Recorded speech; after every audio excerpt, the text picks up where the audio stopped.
마을이 서울의 화두가 됐습니다. 저는 이런 질문부터 드리고 싶습니다. 지금 여러분들은 사랑하는 사람들과 함께 살고 계신가요? 보세요. 대답이 많지 않잖아요. 저는 사실 사람이 사는 목적이 우리가 왜 사는가 라고 또 한번 물어봐야 될 것 같습니다. 사실 우리가 살고 있는 이유를 우리는 알지도 못한 채로 아침에 일어나서 출근하기 바쁘고, 출근해서 피곤한 몸으로 돌아와서 잠자기 바쁘고, 또 그 다음날 출근하고, 이런 쳇바퀴 도는 그런 삶을 많은 사람들이 살고 있죠. 때로는 너무나 형식적이게도 사실 돈 때문에 사는 사람들이 많습니다. 당장 월급을 받아야 그 다음 해결하게 되고, 그래야지 애들 교육을 시키고, 이런 어떤 압박감으로 살고들 있죠. 그런데 여러분, 한번 조금은 삶에서 물러나서 우리가 한번 생각해 보면, 과연 우리가 돈 때문에 사는가? 그것은 아니죠. 바로 행복하기 위해서 사는 거죠. 그렇지만 여러분, 행복하십니까? 네. 보세요. 여러분, 고독사라는 얘기 들어보셨나요? 네. 무연사회라는 얘기 들어보셨어요? 네. 말하자면 이런 큰 관계망 속에서 살아야 될 인간이 단절돼서 혼자서 사는 거예요. 아무런 연고가 없는 겁니다. 그러다 보니까 너무나 외로워서 사람이 자살을 하고 죽어갑니다. 여러분, 우리나라의 하루 평균 자살자가 얼마나 되는지 아세요? 점점 늘어나고 있습니다. 이게 지금 2009년 통계니까 이것도 계속 지금 더 늘어나고 있죠. 또 우리가 그 관계를 제대로 맺을 줄 몰라서 사람들이 이혼을 합니다. 지금 거의 보세요. 이게 2000년도에 보면 인구 1000명당 2.5건이 이혼을 하는. 그래서 뭐 심지어는 세 쌍이 결혼을 하면 그 중에 한 쌍은 거의 이혼을 하는. 아까 네트워크라는 말씀을 했습니다. 저는 인간은요, 관계망 속에서 살고 있습니다. 살아야 합니다. 그래야 행복감을 느낍니다. 행복학자들의 얘기는요, 안정적인 관계야말로 가장 효과적인 치료제이고, 불행을 막는 인류의 가장 오래된 치료제이다, 이런 얘기를 합니다. 여러분, 지금 우리 현대인의 삶들은 이렇게 전부 관계가 끊어진 상태, 무연고 상태에 살고 있는 거죠. 그래서 많은 사람들이 이렇게 이해하고 있습니다. 네, 혼자 남겨지는 게 가장 두렵다. 네. 그런데 이 천만의 시민이 살고 있는 이 도시 속에 수많은 사람들이 길을 오가고, 수많은 사람 속에 직장 생활을 하고 그러고 있지만 정작 혼자 외로운 이런 삶을 우리가 살고 있죠. 여러분, 직장은 그냥 월급을 줍니까? 네? 아주 치열한 경쟁 속에 살게 돼 있지 않습니까? 네, 여기서도 행복을 느끼기는 쉽지 않습니다. 그러다 보니까 행복 지수를 조사를 했는데, 아시아에서도 서울은, 한국은 가장 아래쪽에 처해 있습니다. 우리보다 경제적으로 훨씬 더 못한 나라들도 우리보다는 행복하다고 느끼고 있습니다. 뿐만입니까? 여러분, 보세요. 이 전체 세계적으로 따지면요, 거의 한국이 꼴찌 수준입니다.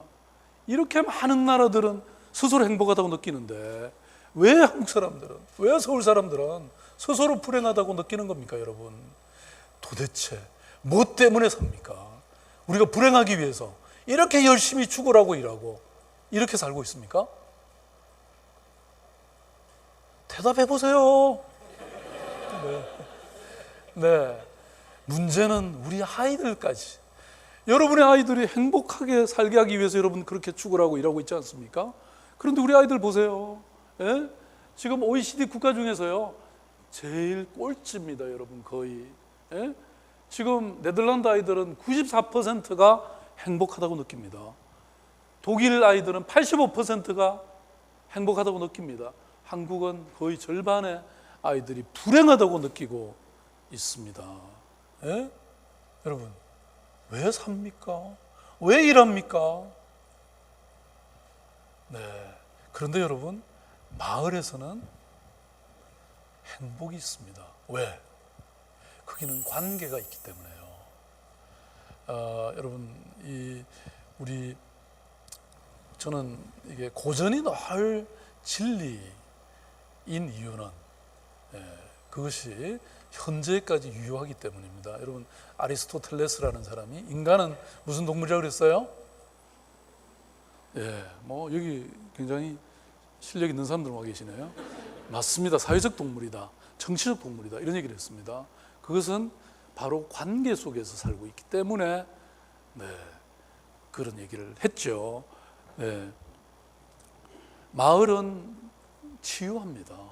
직장에서 상처받고 다른 어떤 생존 경쟁에서 힘든 삶을 보내고 있는 사람들이 마을 속에서는 누구나 한번 많은 여러 가지 어떤 그 어려움을 내려놓고 인생의 짐을 내려놓고 이웃과 함께 얘기를 나눌 수 있는, 편히 쉴 수 있는 그런 곳이죠.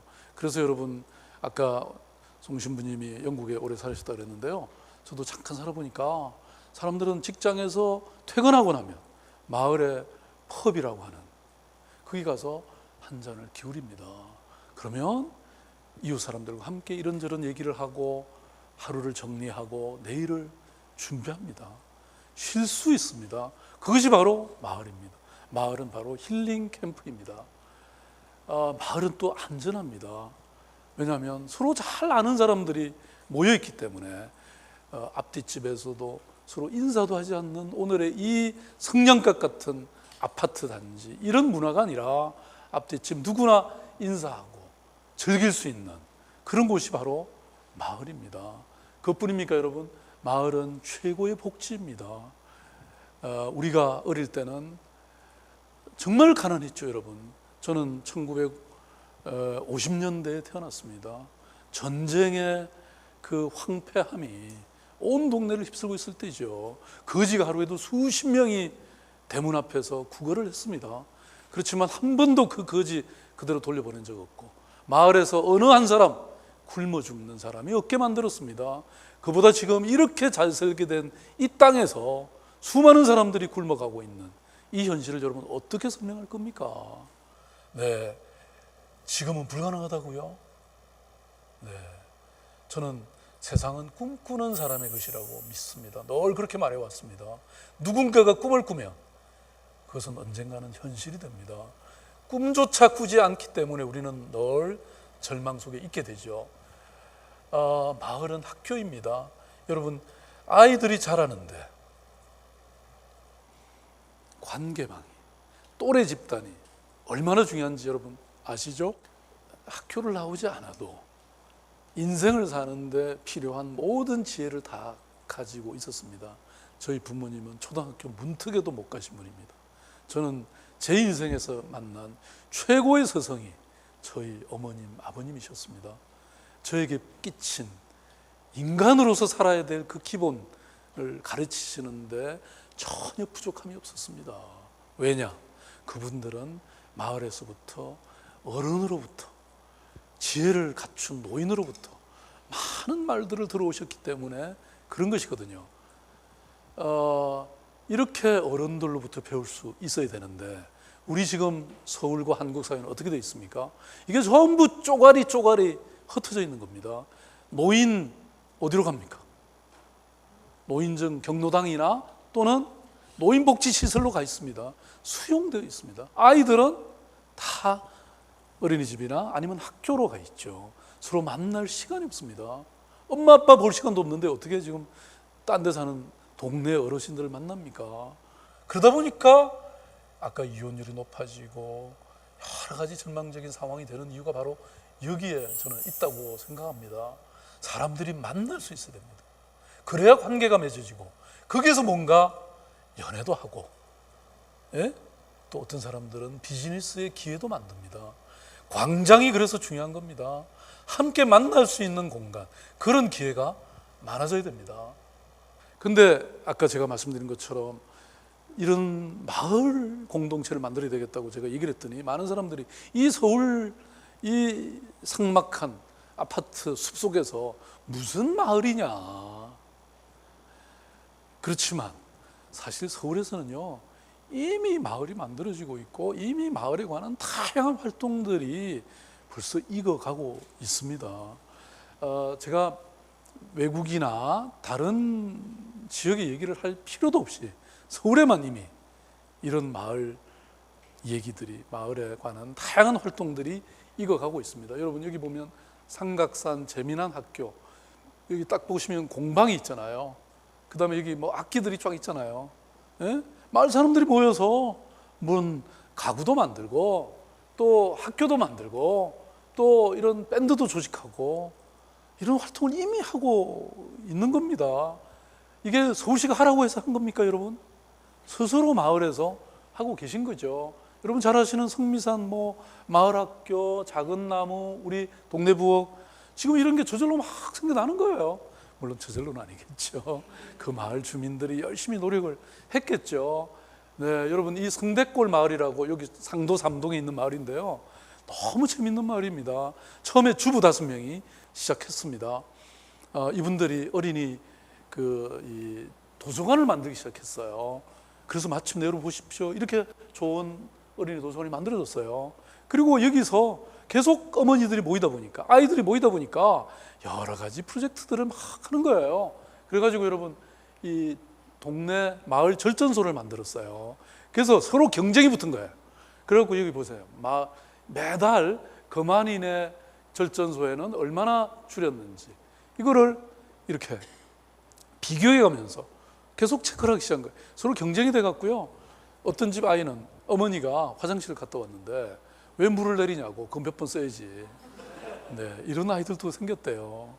네, 그래서 저는 우리 서울의 최고의 에너지 자립 마을이 바로 성대골이 될 것 같은 예감이 들었습니다. 또 지금 우리 성미산도 그렇거니와 육아 공동체가 사실 마을의 시작이죠. 왜냐하면 보편적 관심들이 이런 걸 만들어내기 때문에, 또 어린이 도서관, 이건 마을의 기본이죠. 아까 보셨던 것처럼 저는 헌책방 갖고도 마을을 만들 수 있지 않을까. 제가 시장만 아니라면 지금 어느 마을로 숨어 들어가서 제가 10개의 헌책방만 만들어내면요, 서울 시내에 금방 중요한 마을이 되어버립니다. 그렇죠? 그 다음에 여러분, 영국의 해온 와이라는 마을이 있거든요. 거기는 헌책방으로 가득 차 있습니다. 전 세계적으로 유명한 마을이 됐습니다. 한국 사람만 해도 아마 거기 수백 명 갔다 왔을걸요. 네. 또 그뿐입니까? 저는 장미로 그냥 온통 뒤덮은 마을. 여러분, 이거 누가 가서 하려면 저한테 로열티 내세요. 제가 사실 이런 아이디어들이 가득 차 있는데요. 에너지 자립 마을, 얼마든지 가능하죠. 심지어는 식당을 가지고도 시작할 수 있어요. 보세요, 여러분, 문턱 없는 밥집이라고, 이것도 저기 마포에 있죠. 네, 그래서 점심 때는 돈 없으면 그냥 가도 좋은 식당이에요. 그야말로 커뮤니티 레스토랑이라는 게 지금 전 세계에 무슨 유행처럼 번지고 있어요. 여러분, 제가 이번에 브라질 갔다 왔지만 브라질의 그 마을에, 예? 피플스 레스토랑이라고 그래갖고요, 사람들이 와서 몇백 명이 모여서 함께 식사를 한 거예요. 여러분, 밥을 함께 먹는다는 것, 한솥밥 공동체라는 거 여러분 들어보셨죠? 네? 네. 그 얘기는 결국 제가 아까 말씀드렸죠. 함께 모이면 뭔가가 사단이 일어나죠. 좋은 일이 일어나죠. 네, 바로 그런 것입니다. 이런 거 말할 것도 없고요. 네, 결국은 마을의 공동체라는 것은 그 마을의 여러 현안들, 문제들을 해결하기 위해서 함께 모임으로써 시작된다고 저는 생각합니다. 그래서 그건 여러 가지 있을 수 있죠. 제가 마을 만들기 정말 저는 어려운 게 아니라고 생각해요. 쉽다고 생각합니다. 여러분, 이건 아마 여러분 언론을 통해서도 보셨겠지만 청주에 어떤 아이가 이사를 왔어요. 그래서 이 엘리베이터에 포스트잇을 붙였습니다. 이렇게, 여기 있죠? 12층에 이사 왔어요. 힘세고 멋진 아빠랑 예쁜 엄마와 착하고 깜찍한 준이 귀여운 여동생, 그리고 저희는 12월 16일 날 이사 왔어요. 새해 복 많이 받으세요. 이렇게 1206호 사는 준이 올림 이렇게 했습니다. 그 다음 날 문희야, 준이야, 이사 와서 반가워. 앞으로 보면 인사하고 지내자. 항상 웃는 얼굴로 605호. 산타 할아버지께서 우리 통로에 큰 선물을 주셨구나. 모두가 행복해하니 떡 잘 먹고 반갑다. 406호 아줌마가. 이렇게 해서 사람들이 여기에 여러분 이렇게 포스트잇이 막 붙은 거예요. 여러분, 아파트 단지에 서로 다니면서 인사 한마디 안 나는 이 살벌한 아파트가 이 포스트잇 하나 때문에 완전히 훈훈한 동네로 바뀐 거예요. 여러분, 엘리베이터 하나가, 엘리베이터 벽 하나가 이렇게 소통의 공간이 되고 관계망을 형성해 준 거죠. 말 만들기 여러분 일도 아닙니다. 그래서 서울시가 여러분 이런 말 만들기를 지원해 주고자 합니다. 저는 말 만들기 누가 합니까 여러분? 시장이 합니까? 시민들이 하시는 거죠. 이미 해오신 겁니다. 역사의 큰 물줄기가 이렇게 바뀌고 있습니다. 이미. 다만 서울시는 그걸 지원해 드리고자 합니다. 특별히 너무 큰 돈이 들어가서 하시기 힘든 일들, 물론 서울시도 돈이 많지는 않습니다 여러분. 네, 부채가 많아요. 그렇지만 그래도 마을 단위에서 하시기 힘든 것들, 네, 또는 행정적인 힘이 필요한 거, 이런 거는 발벗고 나서기 위해서 네, 여러 가지 사업들을 지금부터 준비하고 있고요. 그래서 여러분들이 하시는 그 일에 저희들은 기꺼이 친구가 되고 동반자가 되고 함께하는 협력자가 되고자 합니다. 저는 아까 그 말씀 드렸죠. 세상은 꿈꾸는 사람의 것입니다. 여러분, 지금과 같은 세상 만족하십니까? 네, 새로운 길, 또 다른 세상은 있습니다. 좀 더 나은 세상이 있습니다.